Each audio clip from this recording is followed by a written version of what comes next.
Protecting memorials with the introduction of laws is all very well and good. But given the role memorials play within the fabric of local communities, it's right and fitting that not only individuals but whole communities should take ownership of how the memory of lost friends, families and survivors is marked. That's exactly what's happening here in Bethnal Green, to commemorate those who died in the worst civilian disaster of the Second World War. This was a major event in the history of the East End, and 173 men, women and children is a huge event. It doesn't tell the story.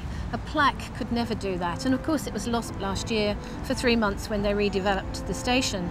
So if we have a proper memorial that can't be lost or moved, that will always be there for generations to come. Well, I'm a local architect and I just immediately thought something had to be done about this, so I decided to do a proposal and sent it into the local newspaper. I got a letter from Alf Morris, who was the last person to be pulled out alive from the disaster, aged 13.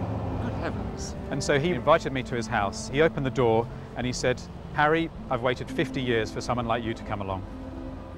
Working with relatives of those who lost their lives in the disaster, the Stairway to Heaven charity has set about the business of raising the £650,000 necessary to realise the dream of a new memorial. Derek, what's your connection with the disaster? My own personal involvement was that I lost my brother and my sister. And Sandri, what's your connection? This disaster robbed me of my grandmother and my 2-year-old cousin.